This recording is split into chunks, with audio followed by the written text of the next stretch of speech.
जय हिंद साथियों, कैसे हैं सब लोग। दोस्तों आज हम लोग आर्ट ऑफ टीचिंग पीवाईक्यू का क्लास नंबर 20 करने वाले हैं, तो सभी साथी अंतिम तक बने रहे क्योंकि दोस्तों आज के क्लास में हम लोग काफी इंपॉर्टेंट प्रश्न को देखने वाले हैं जो आपको सीधे परीक्षा में देखने को मिलेंगे। तो जो भी साथी अब तक चैनल को सब्सक्राइब नहीं किए हैं, चैनल को सब्सक्राइब कर दे, वीडियो को लाइक कर दे और अपने दोस्तों में शेयर कर दे। तो दोस्तों आइए हम लोग आज का क्लास शुरू करते हैं बिना समय गवाए। तो देखिए क्वेश्चन नंबर 1 मेरे साथी स्क्रीन पर आ चुका है। सभी साथी से आग्रह है कि सभी साथी पेन और पेपर लेकर के बैठे और जो भी क्वेश्चन आपको स्क्रीन पर दिख रहा है सभी का आप लोग जवाब अपने पेपर पे नोट डाउन करते जाए और मुझे अंतिम में कमेंट करके बताएं कि आपका सही स्कोर कितना आ रहा है। ठीक है मेरे साथी, तो आइए क्वेश्चन को देखते हैं। क्वेश्चन नंबर 1 में क्या बोला है, पहचाने कि कौन से शिक्षार्थी के लक्षण नहीं है। मेरे भाई इन चारों ऑप्शन में से पहचानना है कि कौन से शिक्षार्थी के लक्षण नहीं है जो शिक्षण प्रणाली को प्रभावी बनाने में मदद करेंगे। अब बताइए मेरे साथ इसमें से कौन ऐसा लक्षण नहीं है जो शिक्षण प्रणाली को प्रभावी बनाने में मदद करेंगे। तो ऑप्शन नंबर ए बोला है शिक्षार्थी का पूर्व अनुभव, बी में बोला है शिक्षार्थी के भोजन की आदतें और शौक, सी में है सीखने वाले की योग्यता और डी में है शिक्षार्थी के विकास का चरण। तो मेरे साथी शिक्षार्थी के विकास का चरण तो है प्रभावी, सीखने वाले की योग्यता भी होगा और शिक्षार्थी का पूर्व अनुभव भी होगा। तो हमको क्या नहीं होगा, तो मेरे साथी ऑप्शन नंबर बी इसका क्या हो जाएगा, नहीं होगा। तो क्वेश्चन नंबर 1 का option number B is the right answer. ठीक है, चलिए हम लोग क्वेश्चन नंबर 2 में चलते हैं। क्वेश्चन नंबर 2 में देखिए मेरे साथी क्या बोला जा रहा है, शिक्षक इसकी अनुपस्थिति, किसकी अनुपस्थिति में मेरे भाई, शिक्षक इसकी अनुपस्थिति में शिक्षार्थी से कोई उपयोगी प्रतिक्रिया नहीं प्राप्त कर सकता है। बताइए किसकी अनुपस्थिति में। तो ऑप्शन नंबर ए में है अच्छा शरीर, बी में है धन, सी में है प्रेरणा और डी में है परीक्षा। क्या होगा मेरे साथी, मेरे साथ इसका सही जवाब हो जाएगा प्रेरणा। शिक्षक प्रेरणा की अनुपस्थिति में शिक्षार्थी से कोई उपयोगी प्रतिक्रिया प्राप्त नहीं कर सकता है। ठीक है, जब तक बच्चा को आप प्रेरित नहीं करेंगे आप उससे कोई उपयोगी प्रतिक्रिया प्राप्त कर पाएंगे, बताइए मेरे साथी। तो चलिए हम लोग क्वेश्चन नंबर 3 में आते हैं।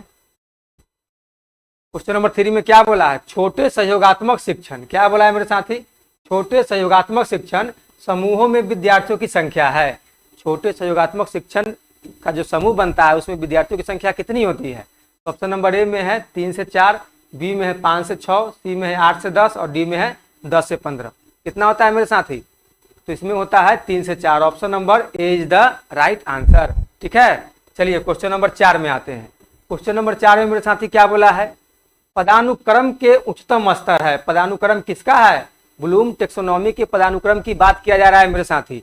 तो पदानुक्रम के उच्चतम स्तर पर है, कौन है उच्चतम स्तर पर। तो ऑप्शन नंबर ए में है बोध, बी में है अनुप्रयोग, सी में है मूल्यांकन और डी में है विश्लेषण। बताइए मेरे साथी ब्लूम टेक्सोनॉमी के पदानुक्रम में सबसे उच्चतम स्तर पर कौन है। तो मेरे साथी सबसे उच्चतम स्तर पर है मूल्यांकन। क्या होगा, option number C is the right answer. समझ में आ रहा है। चलिए क्वेश्चन नंबर 5 में आइए। किसी भी चीज का मूल्य या मूल्य निर्धारित करने की प्रक्रिया है। बताइए मेरे साथी किसी भी चीज का मूल्य या मूल्य निर्धारित करने की प्रक्रिया क्या है। तो ऑप्शन नंबर ए में है परीक्षा, बी में है मापन, सी में है आकलन और डी में है मूल्यांकन। इसका सही जवाब क्या होगा मेरे साथी, इसका सही जवाब हो जाएगा मूल्यांकन। Option number D is the right answer. ठीक है, सभी साथी को समझ में आ रहा है। कोई भी मेरे भाई को थोड़ा सा जरा सा कहीं भी कोई भी डाउट हो तो आप लोग बेशक कमेंट बॉक्स में लिखे। ठीक है, चलिए क्वेश्चन नंबर 6 में हम लोग आते हैं। क्वेश्चन नंबर 6 में मेरे साथी क्या बोला है, व्याख्या विधि में। क्या बोल रहा है, व्याख्या विधि में क्या होता है। ऑप्शन नंबर ए में है शिक्षक ग्रहणशील है। क्या है मेरे साथी, शिक्षक ग्रहणशील है। बी में है शिक्षक प्रदर्शन या प्रयोग के लिए विस्तृत व्यवस्था करता है। शिक्षक प्रदर्शन या प्रयोग के लिए विस्तृत व्यवस्था करता है। फिर सी में है छात्र अधिक सक्रिय है और शिक्षक निष्क्रिय है। डी में है शिक्षक अधिक सक्रिय है और छात्र निष्क्रिय। बताइए मेरे साथी इसमें क्या होगा, क्या सही जवाब क्या होगा व्याख्यान विधि में। तो व्याख्यान विधि में सही इसका आंसर हो जाएगा इस क्वेश्चन के according option number D is the right answer. इसमें क्या होगा, शिक्षक अधिक सक्रिय रहेंगे और छात्र निष्क्रिय रहेंगे। बात समझे कि नहीं। आप ही जब पढ़ाते होंगे तो आप लेक्चर दे रहे हैं, आप देखते हो कि आप खूब सक्रिय होकर काम कर रहे हैं, आप बच्चा निष्क्रिय है, किसी को इंटरेस्ट नहीं है तो किसी का ध्यान अलग है। तो ऐसे ही आप चुनौतियों को फेस किए होंगे मेरे साथी क्लासरूम में, समझे। तो वही वहाँ बोला है कि व्याख्यान विधि में क्या मतलब इसमें संभव है, क्या ऐसा होता है। मतलब अभी तत्काल में जो अभी शिक्षा प्रणाली है इसमें अभी अगर व्याख्यान विधि अगर आप लोग कराते हैं तो उसमें आपको क्या क्या चुनौती का सामना करना पड़ता है उसके अकॉर्डिंग ये क्वेश्चन पूछा गया है। ठीक है, चलिए क्वेश्चन नंबर 7 में आइए। किस विधि में छात्र ज्ञात से अज्ञात की ओर आते हैं? बताइए मेरे साथी, किस विधि में छात्र ज्ञात से अज्ञात की ओर आते हैं? किसमें आते हैं? ऑप्शन नंबर ए में है आगमनात्मक विधि, बी में है विश्लेषण विधि, सी में है संश्लेषण विधि और डी में है मेरे साथी निगमनात्मक विधि। किसमें आते हैं मेरे साथी? इसका सही जवाब हो जाएगा आगमनात्मक विधि। Option number A is the right answer. तो दोस्तों हम लोग आज इन चारों ऑप्शन को बारीकी से समझेंगे, क्योंकि इस ऑप्शन के माध्यम से आप जो देख रहे हैं इस पर बहुत सारे क्वेश्चन पुटअप होते हैं और बहुत सारे क्वेश्चन बनते हैं। तो दोस्तों आप सभी साथी अंतिम तक बने रहें। आज हम लोग इस सभी चीजों को विश्लेषण करेंगे और सारे डाउट को इसका खत्म करेंगे। तो आइए सबसे पहले हम लोग देखते हैं आगमनात्मक विधि क्या होता है। देखिए आगमनात्मक विधि को हम लोग इंग्लिश में बोलते हैं मेरे साथी इंडक्टिव मेथड। क्या बोलते हैं? Inductive method. तो हम लोग इसका पूरा आज विवरण जानेंगे। देखिए इस विधि में सीधे अनुभवों, उदाहरणों तथा प्रयोगों का अध्ययन करके नियम निकाले जाते हैं। मेरे साथी इस विधि के माध्यम से ना हम लोग क्या करते हैं? सीधे अनुभवों, उदाहरणों तथा प्रयोगों का अध्ययन करके नियम निकालते हैं। बात समझ में आ रहा है कि नहीं? उसके बाद यह शिक्षण विधि छात्र क्या है? छात्र केंद्रित है, मतलब चाइल्ड सेंटर्ड विधि है। ये विधि है जो विद्यार्थियों को करके सीखने, मतलब लर्निंग बाय डूइंग का इसमें अवसर मिलता है, करके सीखने पर ये बल देती है। बात समझे कि नहीं? ये जो विधि है मेरे साथी, हम लोग क्या करते हैं इसमें उदाहरण से हम लोग नियम की ओर बढ़ते हैं। पहले बच्चा को हम लोग उदाहरण देते हैं, फिर उसके हम लोग नियम को बताते हैं। वही बात यहाँ बोला है कि इस विधि में सीधे अनुभवों, उदाहरणों तथा प्रयोगों का अध्ययन करके नियम निकाले जाते हैं। समझ में आया सभी साथी को? अब देखिए आपसे एग्जामिनर क्वेश्चन कैसे पुट करता है, कैसे पूछता है। देखिए इस विधि में तर्क करते हुए आपको क्या, ये जो 6 जो स्टेज दिखा हुआ है, 6 जो लाइन लिखा हुआ है, ये 6 लाइन का क्या करेगा? प्रयोग करके आपसे क्वेश्चन पूछ देगा कि ये कौन सा विधि को फॉलो कर रहा है। तो आइए हम लोग सभी को समझ लेते हैं। फर्स्ट में क्या है? उदाहरण से नियम की ओर। जहां पे मेरे साथी दिख जाए उदाहरण से नियम की ओर, क्या मारना है? आगमन विधि। अगर दिख जाए स्थूल से सूक्ष्म की ओर, आगमन विधि। अगर 3 में क्या दिया है? विशिष्ट से सामान्य की ओर, क्या हो जाएगा? आगमन विधि। ज्ञात से अज्ञात की ओर, आगमन विधि। मूर्त से अमूर्त की ओर, आगमन विधि। प्रत्यक्ष से प्रमाण की ओर आगे बढ़ते हैं तो क्या हो जाएगा? ये सब आगमन विधि का भाग है। ये सब आगमन विधि में सब चीज प्रक्रियाएं होती है। समझ में आ रहा है सभी साथी को? तो सभी साथी इसका स्क्रीनशॉट ले ले ताकि सभी साथी का अच्छा रिवीजन हो और उनको ध्यान में रहे। ठीक है, चलिए हम लोग अब समझेंगे निगमन विधि। निगमन विधि क्या होता है मेरे साथी? इसको हम लोग इंग्लिश में बोलते हैं डिडक्टिव मेथड। क्या बोलते हैं? Deductive method. इस विधि में सर्वप्रथम विद्यार्थियों को नियम का ज्ञान दे दिया जाता है। इस विधि में मेरे साथी सर्वप्रथम विद्यार्थियों को नियम का ज्ञान दे दिया जाता है। इसके पश्चात उदाहरण देकर उन नियमों को समझाया जाता है। पहले क्या किया जाता है? पहले नियम का ज्ञान दे दिया जाता है, उसके बाद बच्चों को उदाहरण के माध्यम से इन सभी चीजों को समझाया जाता है। ठीक है, यह विधि एक शिक्षक केंद्रित है। यह विधि क्या है मेरे साथी? यह टीचर सेंटर्ड है, शिक्षक केंद्रित विधि है, विधि कहलाती है। इसमें शिक्षक ही सारे नियम सिखाते हैं। इस विधि के माध्यम से क्या होता है? शिक्षक ही सारे नियम सिखाते हैं। पहले शिक्षक क्या करेंगे? नियम को बता देंगे और नियम को बताने के बाद फिर उसको उदाहरण के माध्यम से समझाएंगे। तो इसमें सारा जो रोल होता है वो शिक्षक पर ही टिका होता है। अब देखिए एग्जामिनर आपसे क्वेश्चन इसमें कैसे पुट करेगा, कैसे पूछेगा। तो इस विधि में आपसे इस तरीके के आपको वर्ड प्रॉब्लम देखने को मिलेंगे, इस पर आपको क्वेश्चन देखने को मिलेगा। एक में बोला है प्रमाण से प्रत्यक्ष की ओर। जहां पे क्वेश्चन पूछ दे प्रमाण से प्रत्यक्ष की ओर, क्या मारना है? निगमन विधि। फिर सेकंड में क्या दिया है? सूक्ष्म से स्थूल की ओर। जहां पैसा दिख जाए क्या मारना है? निगमन विधि। फिर है थर्ड में सामान्य से विशिष्ट की ओर। जहां दिखे क्या मारना है? निगमन विधि। फिर फोर्थ में है अज्ञात से ज्ञात की ओर और 5 में है नियम से उदाहरण की ओर। ठीक है, सभी साथी को समझ में आ रहा है? मेरे साथी ऐसा जहां जहां आपको वर्ड प्रॉब्लम दिखे आप लोग क्या करना है? सबसे पहले इन सभी चीजों को आपको याद करना होगा, तभी जाके आपका ये वर्ड प्रॉब्लम खत्म होगा। ठीक है, तो सभी साथी इसका भी स्क्रीनशॉट ले लीजिए ताकि आगमन और निगमन में कहीं भी कोई डाउट थोड़ा सा भी जरा सा भी न बचे। ठीक है, तो आइए मेरे साथी हम लोग थोड़ा सा आप समझ लेंगे विश्लेषण विधि को भी। इसमें क्या होता है? Analysis method. तो इस विधि में समस्या को छोटे छोटे भागों में बांट कर उनका अध्ययन व समीक्षा करते हुए उसे हल किया जाता है। बात समझे कि नहीं? मेरे साथ इसमें बोला गया है कि इस विधि में समस्या को छोटा छोटा टुकड़ा में बांट करके उनका अध्ययन व समीक्षा करते हुए हम लोग हल करते हैं या सीखते हैं। बात समझ में आया? इसी को बोलते हैं विश्लेषण विधि। संश्लेषण विधि क्या है? Synthesis method. इसमें विश्लेषण तथा संश्लेषण विधि एक दूसरे के पूरक होती है। इसमें क्या होता है मेरे साथी? विश्लेषण तथा संश्लेषण विधि एक दूसरे के पूरक होती है। विश्लेषण कर लेने के पश्चात ही संश्लेषण का कार्य होता है। पहले दोस्तों हम लोग विश्लेषण जब कर लेते हैं, जब कोई समस्या को टुकड़ा टुकड़ा में बांट देते हैं, तभी जाके क्या होता है, संश्लेषण का कार्य स्टार्ट होता है। इस विधि में किसी समस्या के छोटे छोटे भागों को जोड़ते हुए समस्या का हल किया जाता है और इस विधि का प्रयोग प्रायः ज्यामिति ज्योमेट्री में किया जाता है।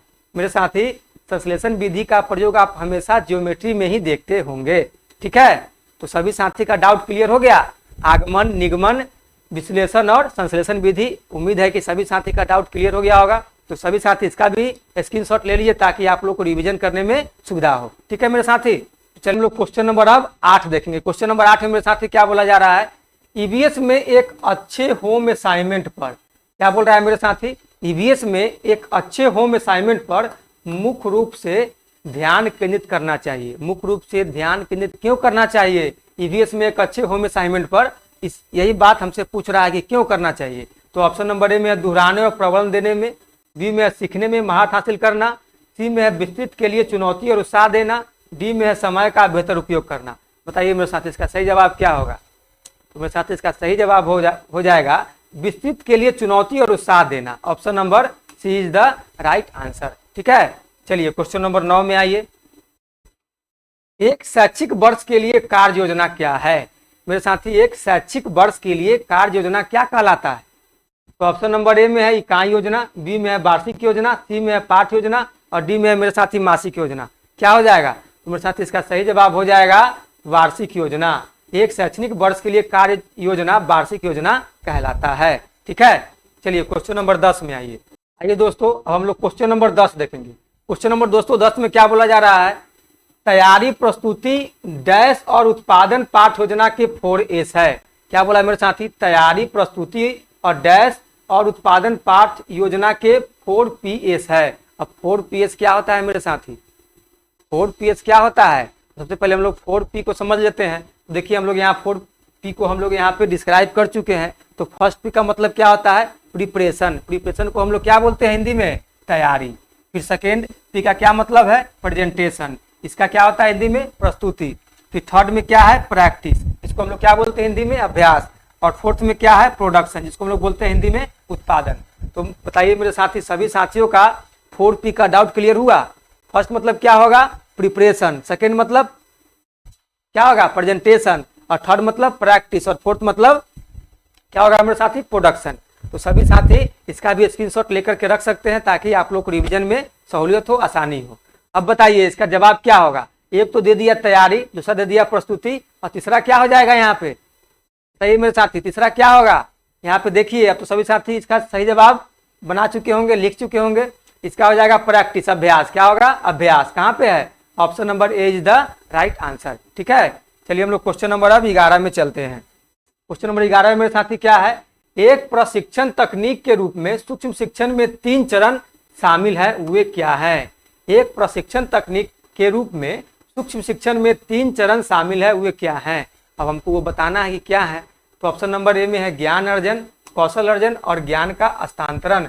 अब बताइए सूक्ष्म शिक्षण कौशल में ये 3 चरण क्या क्या हो सकते हैं। फिर बी में है तैयारी, अभिविन्यास और चयन। सी में है प्रस्तुति, अवलोकन और चर्चा। सी में है पुनः योजना, पुनः शिक्षण और मूल्यांकन।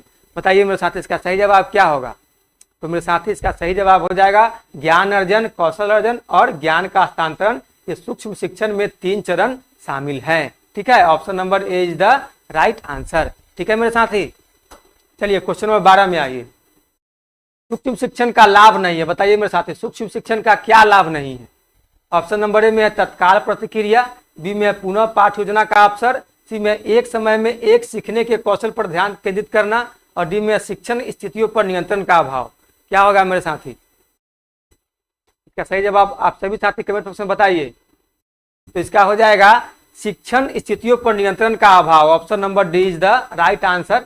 क्या हो जाएगा, सूक्ष्म शिक्षण का लाभ नहीं है। तो इसका लाभ क्या क्या होता है, तो तत्काल प्रतिक्रिया सूक्ष्म शिक्षण का लाभ है, पुनः पाठ्य योजना का अवसर इसमें इसका लाभ है, एक समय में एक सीखने के कौशल पर ध्यान केंद्रित करना, ये भी क्या है मेरे साथी, सूक्ष्म शिक्षण का लाभ है। तो क्या नहीं होगा, ऑप्शन नंबर डी नहीं होगा। तो इस क्वेश्चन के according D is the right answer. Question number 13 में आइए। शिक्षण में अनुभवी सदस्य अपरिपक्व व्यक्ति का मार्गदर्शन डैश द्वारा करते हैं। बताइए मेरे साथी, शिक्षण में अनुभवी सदस्य अपरिपक्व व्यक्ति का मार्गदर्शन डैश द्वारा करते हैं। किसके द्वारा करते हैं?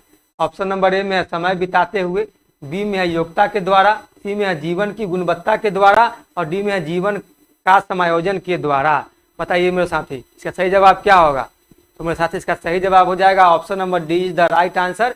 जीवन का समायोजन के द्वारा क्या होता है? ये मार्गदर्शन करते हैं। शिक्षण में अनुभवी सदस्य अपरिपक्व व्यक्ति का मार्गदर्शन जीवन का समायोजन के द्वारा करते हैं। समझ में आया? चलिए हम लोग क्वेश्चन नंबर 14 में आते हैं। क्वेश्चन नंबर 14 में क्या है मेरे साथी? शिक्षण के मॉडल का वर्णन डैश है। बताइए शिक्षण के मॉडल का वर्णन क्या है? तो ऑप्शन नंबर ए में है शिक्षक और छात्र की बातचीत सहित शिक्षक का व्यवहार, बी में है शिक्षण व्यवहार सहित सीखने का माहौल, सी में है व्यक्तित्व विशेषताओं सहित शिक्षार्थी व्यवहार और डी में है मेरे साथी विषय वस्तु तार्किक संरचना सहित। क्या है? विषय वस्तु तार्किक संरचना सहित। तो इसका सही जवाब क्या होगा? शिक्षण के मॉडल का वर्णन इसमें सही कौन कर रहा है? बताइए सभी साथी, इसका जवाब कमेंट बॉक्स में लिखिए। तो इसका जवाब हो जाएगा मेरे साथी option number B is the right answer. शिक्षण के मॉडल का वर्णन शिक्षण व्यवहार सहित सीखने का माहौल है। ठीक है, तो चलिए हम लोग क्वेश्चन नंबर 15 में देखेंगे। क्वेश्चन नंबर 15 में क्या बोला है? प्रशासन का इतिहास पुराना है। मेरे साथी प्रशासन का इतिहास कितना पुराना है? तो मेरे साथी मिस्र और मेसोपोटामिया की सभ्यताओं के साथ इसको जोड़ा जाता है। तो कितना पुराना है? तो मेरे साथ ये पुराना है 5000 ईसा पूर्व। Option number A is the right answer. आइए दोस्तों, अब हम लोग क्वेश्चन नंबर 16 देखेंगे। देखिए क्वेश्चन नंबर 16 में क्या पढ़ा है, ध्यान से पढ़िए। डैश के अलावा निम्नलिखित कारणों से खेल युवा बच्चों के विकास में एक महत्वपूर्ण भूमिका निभाता है। क्या बोला है? डैश के अलावा मतलब किसी चारों में से किसी एक को छोड़ करके निम्नलिखित कारण जो है वह खेल युवा बच्चों के विकास में महत्वपूर्ण भूमिका निभाता है। तो आइए हम लोग ऑप्शन में देखते हैं भाई कौन है जो इसके विकास में महत्वपूर्ण भूमिका नहीं निभाता है। तो ऑप्शन नंबर ए में है वे अपने शरीर पर निपुणता प्राप्त करते हैं, बी में है यह उनकी इंद्रियों को उत्तेजित करता है, सी में है यह समय बिताने का एक सुखद तरीका है, डी में है वे नए कौशल हासिल करते हैं और सीखते हैं कि उन्हें कब उपयोग किया जाए। तो बताइए मेरे साथी किनको छोड़ करके ये इन 4 ऑप्शन में से 3 ऑप्शन इनके विकास में सहयोगी होगा? तो मेरे साथी इसका सही जवाब हो जाएगा इस क्वेश्चन के according option number A is the right answer. वे अपने शरीर पर निपुणता प्राप्त करते हैं के अलावा निम्नलिखित कारणों से खेल युवा बच्चों के विकास में एक महत्वपूर्ण भूमिका निभाता है। तो इसको छोड़ देना है। क्या हो जाएगा इस क्वेश्चन के अकॉर्डिंग? यही होगा option number A is the right answer. आइए दोस्तों, अब हम लोग क्वेश्चन नंबर 17 देखेंगे। देखिए मेरे साथी क्वेश्चन नंबर 17 में क्या बोला जा रहा है? आजीवन सीखने के लिए सूचना साक्षरता पर दिशा निर्देश किसने विकसित किया? हमसे क्वेश्चन में क्या बोल रहा है? आजीवन सीखने के लिए सूचना साक्षरता पर दिशा निर्देश किसने विकसित किया? हमको उसके बारे में बताना है। तो ऑप्शन नंबर ए में है रूसो, बी में है ACRL, सी में है अस्कोनूल और डी में है IFLA। बताइए मेरे साथी किसने विकसित किया है? तो इसका सही जवाब हो जाएगा ACRL। Option number B is the right answer. अब ACRL होता क्या है? तो देखिए मेरे साथी यहाँ पे लिखा हुआ है ACRL का मतलब होता है association of college and research libraries. क्या होगा? Association of college and research libraries. सभी साथी का डाउट खत्म हुआ? तो चलिए हम लोग क्वेश्चन नंबर 18 देखेंगे मेरे साथी। अब क्वेश्चन नंबर 18 में क्या है? एक परामर्शदाता के रूप में शिक्षक को माना जाता है। मेरे साथी एक परामर्शदाता के रूप में शिक्षक को माना जाता है। क्या माना जाता है? तो ऑप्शन नंबर ए में आत्मनियंत्रण युक्त, बी में कक्षा व्यवहार और विषय के प्रति अपने दृष्टिकोण में उत्तेजक और कल्पनाशील। ठीक है, सी में छात्र के व्यवहार से संबंधित समस्याओं से सीधे संबंधित है। क्या बोला है? छात्र के व्यवहार से संबंधित समस्याओं से सीधे संबंधित है। डी में कक्षा में अलग अलग बच्चों पर नजर रखते हुए मार्गदर्शन करने वाला। अब बताइए इसमें चारों में सबसे बेस्ट ऑप्शन आपको कौन लग रहा है इस क्वेश्चन के अकॉर्डिंग मेरे साथी? तो इस क्वेश्चन के अकॉर्डिंग बेस्ट ऑप्शन जा रहा है option number D is the right answer. कक्षा में अलग अलग बच्चों पर नजर रखते हुए मार्गदर्शन करने वाला ये क्या होता है? एक परामर्शदाता के रूप में शिक्षक को माना जाता है। एक परामर्शदाता के रूप में शिक्षक को माना जाता है। ठीक है, चलिए क्वेश्चन नंबर 19 में आइए। क्वेश्चन नंबर मेरे साथ 19 में क्या बोला है? निम्नलिखित में से कौन एक शिक्षक को कक्षा में सकारात्मक माहौल को बढ़ावा देने में मदद करता है? बताइए निम्नलिखित में से कौन एक शिक्षक को कक्षा में सकारात्मक माहौल को बढ़ावा देने में मदद करता है। इन चारों में से ऐसा कौन ऑप्शन है जो शिक्षक को सकारात्मक माहौल देने में बढ़ावा देता है या उनको मदद करता है? तो ऑप्शन नंबर ए में है कक्षा में सख्त अनुशासन बनाए रखना, बी में है खेलो और सीखो पद्धति लागू करना, सी में है प्रत्येक छात्र को अपनी गति से सीखने का अवसर देना और डी में है उपरोक्त सभी।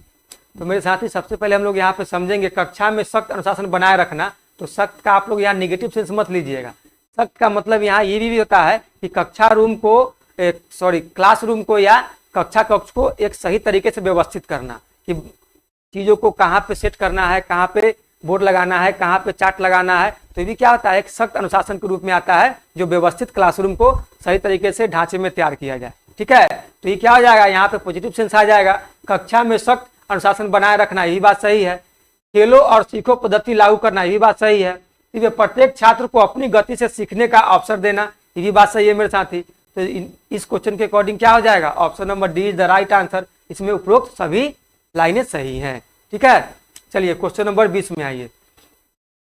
क्वेश्चन नंबर 20 में मेरे साथी क्या बोला जा रहा है, शिक्षण में विभिन्न प्रयोग इसलिए किए जाते हैं क्योंकि, बताइए शिक्षण में विभिन्न प्रयोग क्यों किए जाते हैं? शिक्षण में मेरे साथी विभिन्न प्रयोग क्यों किए जाते हैं वो हमसे पूछा जा रहा है। ए में पढ़ाना आसान हो जाता है, बी में छात्र कक्षा में ध्यान देते हैं, सी में शिक्षण रोचक हो जाता है और डी में मेरे साथी उपरोक्त सभी से क्या हो जाएगा।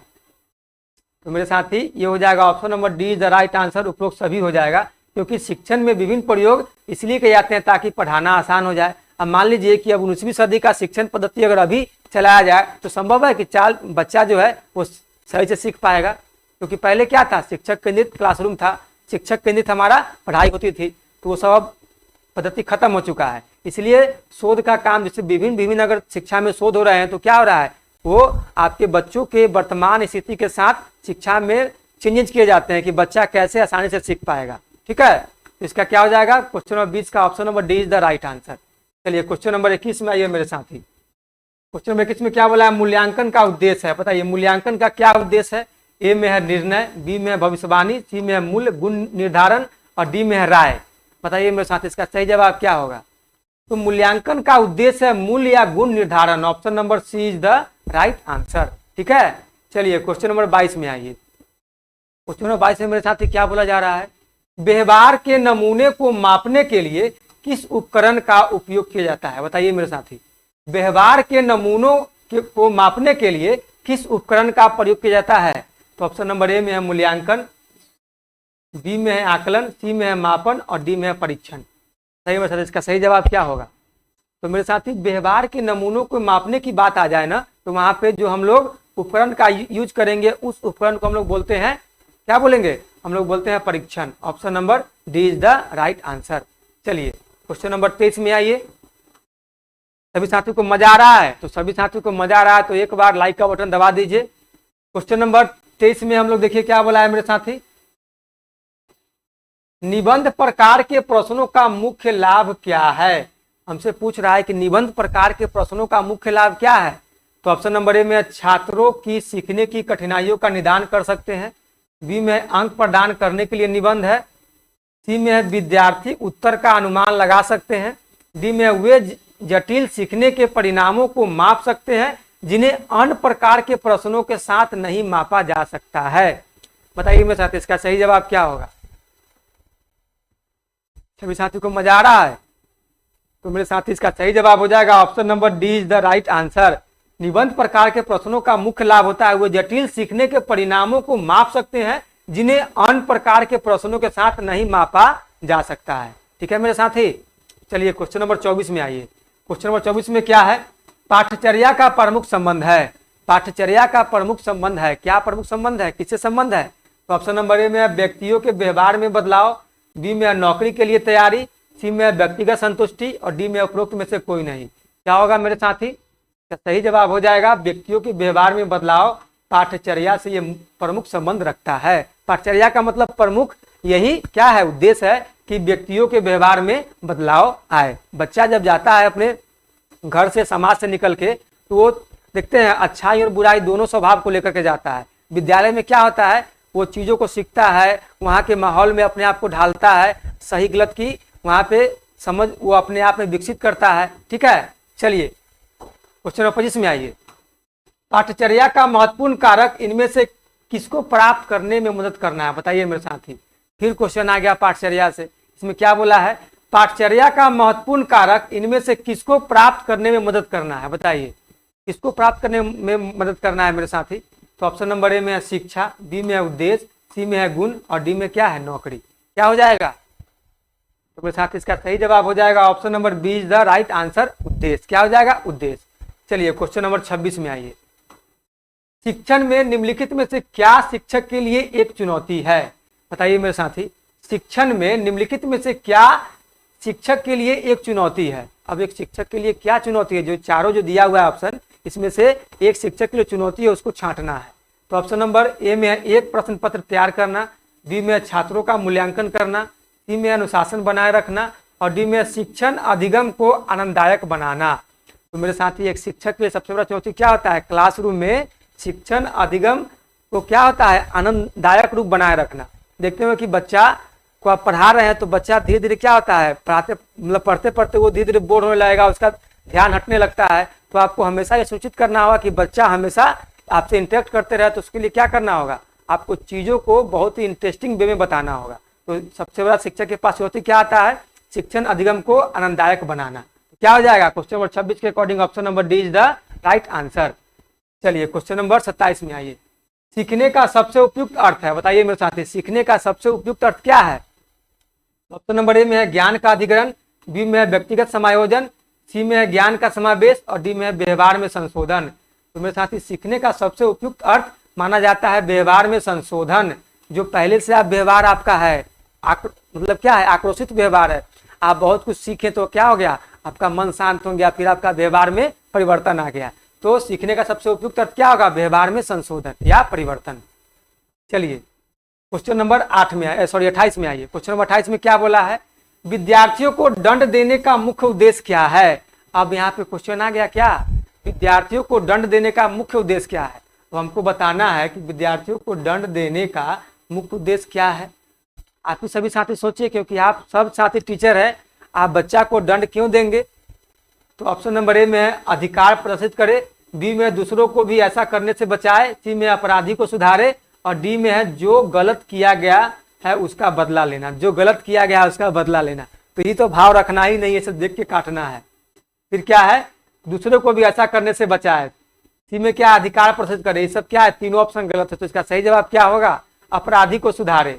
Option number C is the right answer. अब मान लीजिए कि थोड़ा बहुत अगर आप उसको दंड नहीं देंगे, मान लीजिए कि कोई बच्चा है, अब दूसरे बच्चा का पेन चुरा लिया, फिर क्या किया? रबड़ चुरा लिया, कॉपी फाड़ दिया। अब थोड़ा सा उसको अगर दंड नहीं देंगे तो क्या होगा? वो और ज्यादा उदंड हो जाएगा, समझे? इसलिए यहाँ पे क्या होगा? अपराधी को सुधारे।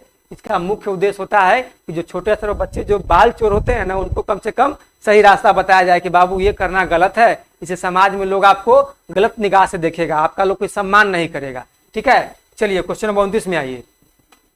सवाल पूछना अगर 1 महीने तक बिजली नहीं हो, मेरे साथ सवाल पूछना अगर 1 महीने तक बिजली नहीं हो तो हमारा जीवन कैसे प्रभावित होगा का उद्देश्य है। मान लीजिए मेरे साथी बच्चा से आप सवाल पूछते हैं कि अगर 1 महीने तक बिजली नहीं हो तो हमारा जीवन कैसे प्रभावित होगा का उद्देश्य क्या है? बताइए क्या होगा इसका उद्देश्य? आप ही लोग अपने क्लासरूम में बच्चा से ऐसा सवाल पूछेंगे तो आपका क्या उद्देश्य होगा? क्यों सवाल ऐसा पूछेंगे? तो ऑप्शन नंबर ए में है विवेकपूर्ण तरीके से बिजली का उपयोग करने पर छात्रों को संवेदनशील बनाना, बी में बिजली के स्रोतों पर छात्रों का आकलन करना, सी में छात्रों के कल्पनाशील और सोच कौशल को बढ़ावा देना, डी में है छात्रों को उनकी सामान्य जागरूकता पर मूल्यांकन करना। क्या होगा मेरे साथी, मेरे सखा, मेरे बंधु, मेरे मित्र? बताइए। तो इसका सही जवाब हो जाएगा option number C is the right answer. छात्रों के कल्पनाशील और सोच कौशल को बढ़ावा देना, यही इस सवाल पूछने का मुख्य उद्देश्य होता है। ठीक है मेरे साथी, चलिए क्वेश्चन नंबर 30 में आइए। क्वेश्चन नंबर 30 में क्या बोला है? इनमें से कौन सी सहायता सबसे सरल और उपयोग में आसान है और महंगी नहीं है? जो आपको इन चारों ऑप्शन दिया गया है ना, इसमें से कौन सी सहायता सबसे सरल और उपयोग में आसान और महंगी भी नहीं है? क्या है मेरे साथी ऐसा? तो ऑप्शन नंबर ए में है ट्रांसपेरेंसी, बी में है टेलीविजन, सी में है कैसेट और डी में है मेरे साथी कॉम्पैक्ट डिस्क। क्या होगा इसका सही जवाब? क्या होगा तो मेरे साथी? इसका सही जवाब हो जाएगा ट्रांसपेरेंसी। अब बहुत सारे साथी के मन में आज सवाल आया होगा या आ चुका ही होगा कि ट्रांसपेरेंसी होता क्या है। तो आइए मेरे दोस्तों हम लोग इसका पूरा वर्णन देख लेते हैं। ट्रांसपेरेंसी पतली पारदर्शी शीट होती है। क्या होती है मेरे साथी? ट्रांसपेरेंसी एक पतली पारदर्शी शीट होती है। क्या होती है? शीट होती है जिन पर शिक्षक आसानी से लिख या प्रिंट कर सकते हैं। क्या करते हैं शिक्षक? इस पर आसानी से लिख सकते हैं या प्रिंट कर सकते हैं। इन्हें तैयार करना सरल है। शिक्षक इस पर मार्कर से भी लिख सकते हैं या प्रिंटर से भी प्रिंट करवा सकते हैं। बात समझे कि नहीं? जो ये ट्रांसपेरेंसी जो होती है ये क्या है? पतली पारदर्शी शीट होती है इस पर शिक्षक मार्कर से भी लिख सकते हैं और इस पर प्रिंट भी करवा सकते हैं। समझ में आया? ये सस्ती होती है और दोहराकर इस्तेमाल भी की जा सकती है। मेरे साथी ये सस्ती भी होती है और इसे दोहराकर भी इस्तेमाल किया जा सकता है। और इसका देख लीजिए OHP ओवरहेडेड प्रोजेक्टर। OHP का फुल फॉर्म होता है मेरे साथी ओवरहेडेड प्रोजेक्टर। इसको भी ध्यान में रखेंगे, पूछ सकता है आपसे कि OHP का मतलब क्या होता है। ओवरहेडेड प्रोजेक्टर पर दिखाने पर पूरा वर्ग एक साथ देख सकता है। अब क्लासरूम में जब आप इसका प्रयोग करेंगे तो इसका क्या फायदा होगा कि इसमें एक साथ पूरे वर्ग के बच्चों का ध्यान आप अपनी ओर आकर्षित कर सकते हैं और इससे आप बच्चों को सिखा सकते हैं। तो क्या होगा? इसका फायदा होगा कि एक बार में पूरा वर्ग का बच्चा देख लेगा, जो शिक्षण के लिए प्रभावी और सुविधाजनक होगा। जो आप उसको पढ़ाना चाहिएगा उसके लिए उसमें बच्चा को काफी सहयोग मिलेगा। फिर अगला स्टेप क्या है? जबकि टीवी या सीडी कैसेट प्लेयर्स महंगे और बिजली उपकरण पर निर्भर होते हैं। और जो मेरे साथी आप देखे वहां पे ऑप्शन, वो सब क्या है? इसके तुलना में ज्यादा महंगे हैं। क्या बोला? जबकि टीवी, सीडी या कैसेट प्लेयर्स महंगे और बिजली उपकरण पर निर्भर होते हैं। लेकिन ट्रांसपेरेंसी क्या होता है? लेकिन ट्रांसपेरेंसी कम संसाधन में काम चलती है। ट्रांसपेरेंसी क्या होता है? इसको कम संसाधन में भी आप काम चला सकते हैं। इसलिए इस क्वेश्चन के अकॉर्डिंग क्या हो जाएगा? Option number A is the right answer. सभी साथी को समझ में आया कि ट्रांसपेरेंसी क्या होता है? अब मुझे विश्वास है कि कोई भी साथी को डाउट जरा सा भी थोड़ा सा भी नहीं बचा होगा। फिर भी कोई साथी को अगर डाउट है तो बेशक कमेंट बॉक्स में लिखिए, ठीक है। और उम्मीद है कि आज के क्लास में सभी साथी को मजा आया होगा। तो सभी साथी चैनल को सब्सक्राइब कर दीजिए, वीडियो को लाइक कर दीजिए और अपने दोस्तों में शेयर कर दीजिए। और सभी साथी कमेंट करके बताइए कि उनका 30 में कितना मार्क्स आ रहा है, ठीक है। तो दोस्तों हम लोग फिर मिलेंगे नेक्स्ट क्लास में नए टॉपिक के साथ, नए नए क्वेश्चन के साथ। आज के लिए इतना ही। धन्यवाद। जय हिंद।